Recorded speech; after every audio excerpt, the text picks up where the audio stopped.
ये कहावत तो आपने सुनी ही होगी कि एक झूठ छिपाने के लिए 100 झूठ और बोलने पड़ते हैं, मगर आपने शायद ही सुना हो जहां एक हत्या को छुपाने के लिए किसी ने 9 हत्याएं कर दी हों। सुनकर थोड़ा अजीब लग सकता है, मगर ये पूरी तरह सच है। तेलंगाना काम करने गए बिहार के संजय कुमार को वहीं काम करने वाली रफीका नाम की महिला से प्यार होता है, मगर कुछ समय बाद ये प्यार एक ऐसे मोड़ पर पहुंच जाता है जहां एक के बाद एक 9 लाशें गिर जाती हैं। तो आखिर कैसे 9 लोगों की मौत हो जाती है? इन सब मौतों के पीछे किसका हाथ था और रफीका संजय की पूरी प्रेम कहानी क्या है? चलिए जानते हैं सब कुछ इस वीडियो में। पूरी कहानी जानकर आप शॉक्ड रह जाएंगे, तो वीडियो में आखिर तक जरूर बने रहिए। मगर उससे पहले अगर आपने अब तक क्राइम की कहानी चैनल को सब्सक्राइब नहीं किया है तो जल्दी से चैनल को सब्सक्राइब कर लीजिए।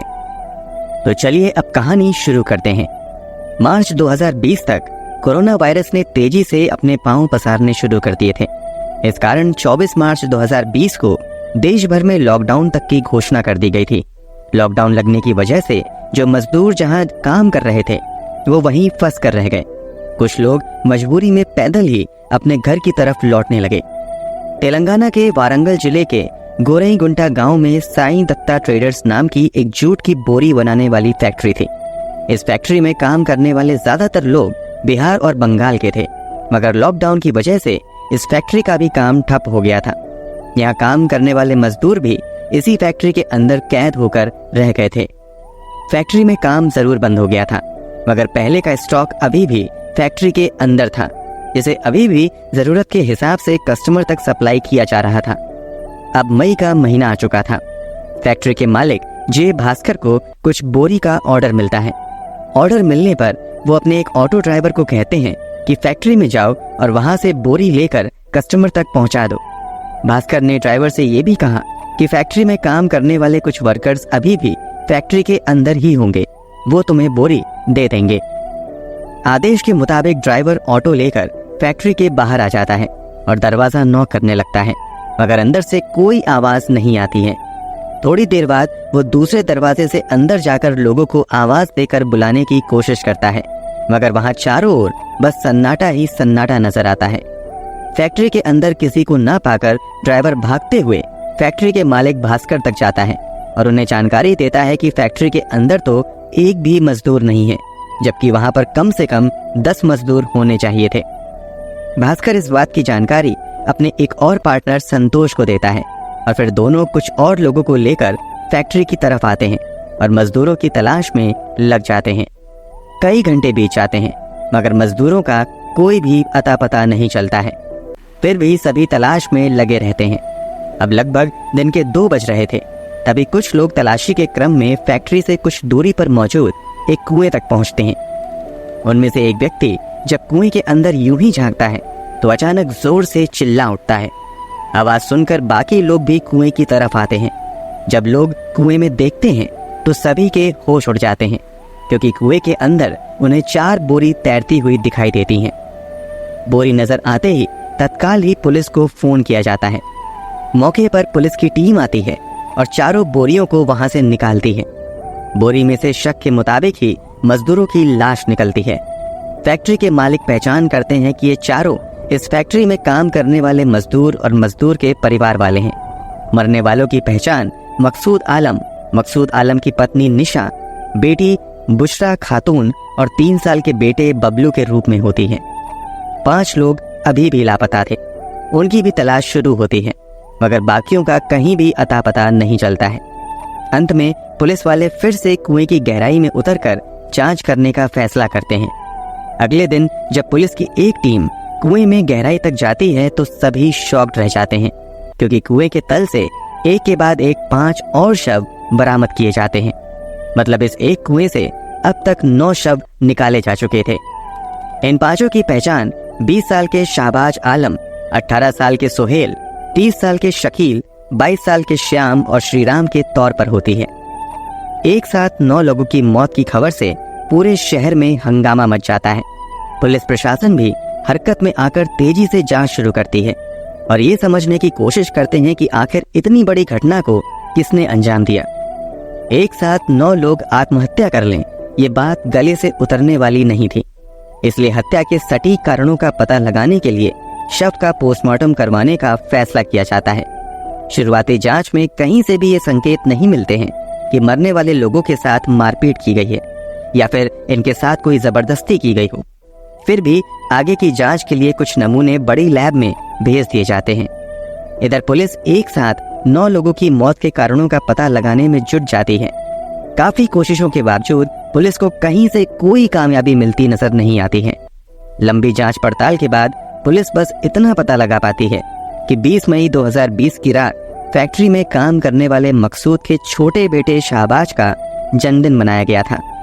इधर जब पोस्टमार्टम रिपोर्ट आती है तो उसमें कहा जाता है कि सभी की मौत 20 मई की रात 9:30 बजे से लेकर 21 मई की सुबह 5 बजे के बीच हुई होगी। अब पुलिस कड़ी जोड़ने लगती है कि संभवतः सभी की मौत इस बर्थडे पार्टी में हुई होगी।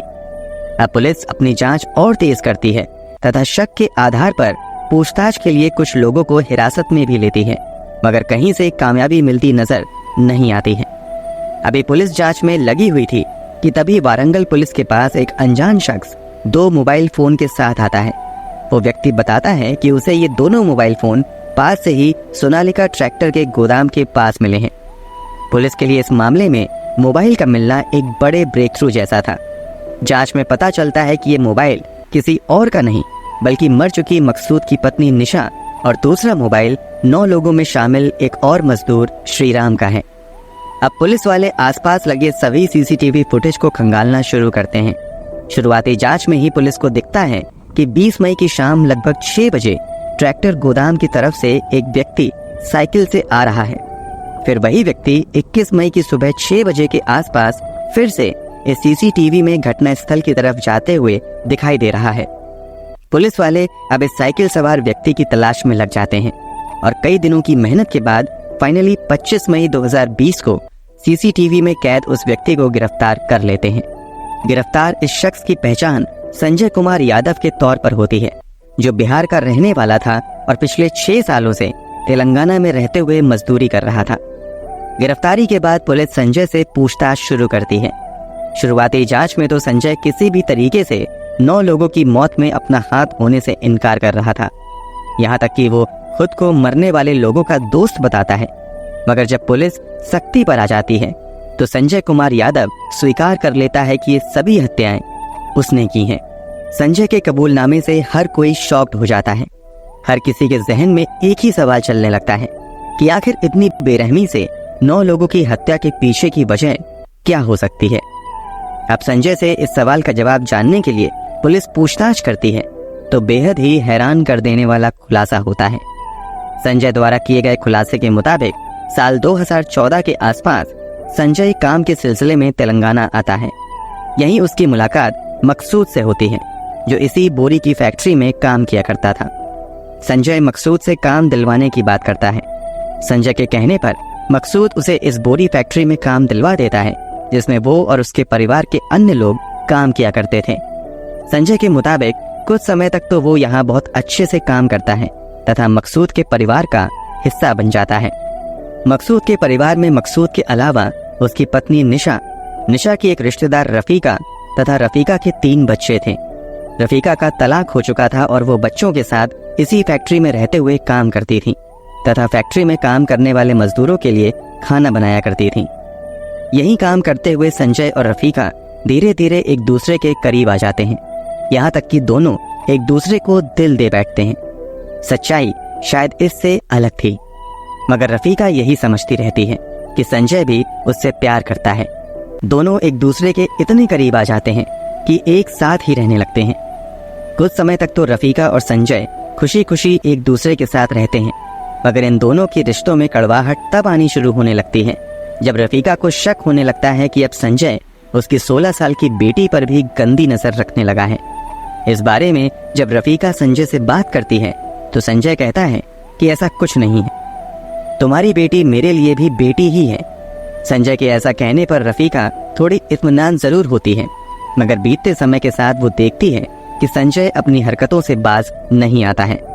इस कारण अब रफीका संजय पर शादी करने के लिए दबाव बनाने लगती है। पहले तो संजय अलग अलग कारणों से शादी को टालता रहता है, मगर जब रफीका जिद करने लगती है तो संजय शादी के लिए मान जाता है। शादी से पहले रफीका संजय से कहती है कि शादी करने से पहले चलो मैं तुम्हें अपने माता पिता से मिलवाती हूँ। रफीका के माता पिता बंगाल में रहते थे। सब कुछ तय होने के बाद 6 मार्च को संजय और रफीका पश्चिम बंगाल जाने वाले गरीब रथ ट्रेन में सवार हो जाते हैं। संजय के खुलासे के मुताबिक असल में संजय रफीका को पसंद नहीं करता था, बल्कि वो उसकी बेटी निशा को पसंद करने लगा था। मगर निशा तक जाने के लिए उसने रफीका का बस इस्तेमाल किया था। अब चूंकि रफीका शादी के लिए जिद करने लगी थी, इसलिए संजय रफीका को रास्ते से हटाने का प्लान बना लेता है। वो साजिश के तहत पश्चिम बंगाल जाने के लिए तैयार हो जाता है, मगर उसके मन में कुछ और ही चल रहा होता है। जैसे ही संजय और रफीका ट्रेन में बैठते हैं और ट्रेन कुछ दूर चलती है, संजय रफीका को छाछ पीने के लिए देता है। इस बात से अनजान कि छाछ में बेहोशी की दवा मिलाई हुई है, रफीका बड़े आराम से वो छाछ पी लेती है, मगर छाछ पीते ही वो बेहोश हो जाती है। रफीका के बेहोश होते ही रात के अंधेरे में संजय पहले तो दुपट्टे से रफीका का गला घोट देता है, और फिर जब ट्रेन आंध्र प्रदेश के वेस्ट गोदावरी जिले के तेदेपल्ली गुडेम पहुंचती है तो यहाँ पर संजय रफीका को ट्रेन से धक्का दे देता है। अगले दिन रेलवे पुलिस रफीका की डेड बॉडी अपने कब्जे में लेकर पोस्टमार्टम करवाती है। रफीका की पहचान करवाने की भी कोशिश की जाती है, मगर रफीका की कहीं पहचान नहीं हो पाती है। इधर आगे संजय रफीका को ट्रेन से धक्का देने के बाद ट्रेन से उतर जाता है और वापस वारंगल वाली ट्रेन पकड़ लेता है। संजय वापस जब अकेले फैक्ट्री आता है तो रफीका के तीनों बच्चे उससे अपनी माँ के बारे में सवाल करने लगते हैं। इस पर संजय कहता है कि तुम्हारी माँ तुम्हारे नाना नानी के घर यानी पश्चिम बंगाल में ही रुक गई है। इस पर मकसूद की पत्नी निशा रफीका को फोन करने की कोशिश करती है, मगर रफीका का फोन नहीं लगता है। इस पर निशा को संजय पर शक होने लगता है और वो अपने पति से इस बारे में बात करती है। अब मकसूद और निशा मिलकर संजय से रफीका के बारे में पूछने लगते हैं। रफीका के बारे में कुछ भी बताने की बजाय संजय चुपके से वहां से गायब हो जाता है, मगर लॉकडाउन की वजह से वो कई दिनों तक इधर उधर ही भटकते रहता है और फिर घूम फिर कर वापस 15 मई को वारंगल आ जाता है। यहाँ आने पर मकसूद और निशा एक बार फिर से संजय से रफीका के बारे में पूछते हैं और कहते हैं कि अगर तुमने कुछ भी नहीं बताया तो हम पुलिस में जाकर कंप्लेन कर देंगे। क्योंकि संजय पहले ही रफीका को ट्रेन से फेंक चुका था, इसलिए उसे डर सताने लगता है कि अगर मकसूद और निशा पुलिस तक गए तो वो पकड़ा जाएगा। इसलिए अब संजय मकसूद और निशा को ही अपने रास्ते से हटाने का प्लान बनाने लगता है। अभी ये इन लोगों को खत्म करने के रास्ते ढूंढ ही रहा था कि संजय को पता चलता है कि 20 मई को मकसूद फैक्ट्री के अंदर ही अपने बेटे बबलू का जन्मदिन मनाने वाला है। इसी के बाद संजय मोबाइल पर नींद की गोलियों के बारे में सर्च करता है और फिर बाजार से बड़ी संख्या में नींद की गोली खरीद कर ले आता है। और फिर जब सभी लोग जन्मदिन का जश्न मनाने में बिजी रहते हैं, तभी संजय चुपके से किचन में जाकर दाल में एक साथ 60 नींद की गोलियां मिला देता है। लोगों को कुछ भी पता नहीं चलता है और सभी बड़े आराम से खाना खा लेते हैं, मगर खाना खाते ही सभी बेहोश हो जाते हैं। जब सभी लोग लगभग मौत के मुंह में पहुंच जाते हैं, तब संजय एक एक करके सभी को पहले बोरी में भरना शुरू करता है और फिर एक एक करके उन सभी को खींचकर पास में ही मौजूद पुराने कुएं में लाकर डाल देता है। पुलिस पूछताछ में संजय ये भी बताता है कि खाना खाने के बाद उनमें से कोई भी मरा नहीं था, बल्कि सभी की सांसें चल रही थीं। फिर भी उसने सभी को बोरी में डालकर मरने के लिए कुएं में फेंक दिया। मरने वालों में मकसूद के परिवार के 6 सदस्यों के अलावा बिहार का ही रहने वाला श्रीराम, श्याम तथा त्रिपुरा का शकील भी था, जो मकसूद के साथ ही फैक्ट्री में काम करता था। पुलिस जब और आगे जांच पड़ताल करती है तो कई हैरान कर देने वाले खुलासे होते हैं। जैसे रफीका को शक होने लगा था कि संजय उसकी बेटी के करीब जाने लगा है। रफीका का ये शक पुलिस जांच में सही साबित होता है। दरअसल पुलिस जब संजय के मोबाइल की जांच पड़ताल करती है तो खुलासा होता है कि वास्तव में संजय ने रफीका की 16 साल की बेटी की इज्जत लूटी थी और बजाते मोबाइल में भी रिकॉर्ड किया था। इन सभी खुलासे के बाद संजय पर पॉस्को एक्ट के तहत भी मामला दर्ज किया जाता है। इसके अलावा उस पर कुल 10 लोगों की हत्या का भी मुकदमा दर्ज होता है। लंबे समय तक मामले की सुनवाई चलती रहती है और फाइनली 2023 में एक निचली अदालत द्वारा संजय को धारा 302, 380 और 354C के तहत दोषी करार दिया जाता है और उसे मौत की सजा सुनाई जाती है। निचली अदालत ने भले ही संजय को फांसी की सजा दे दी हो, मगर संजय के पास ऊपरी अदालत में अपील करने का रास्ता खुला हुआ है। फिलहाल संजय जेल में बंद है। दोस्तों, वैसे तो अपराधी को सजा देने का अधिकार अदालत को होता है और संजय को भी वही सजा मिलेगी जो हमारी अदालत द्वारा तय किया जाएगा। मगर आपके अनुसार संजय को क्या सजा मिलनी चाहिए, कमेंट बॉक्स में जरूर बताएं। हमारी मेहनत पसंद आई हो तो इस वीडियो को लाइक और शेयर करें। क्राइम की दुनिया से जुड़ी ऐसी ही हैरान कर देने वाली सच्ची कहानियों के लिए चैनल को सब्सक्राइब कर बेल आइकन जरूर दबा लें। धन्यवाद।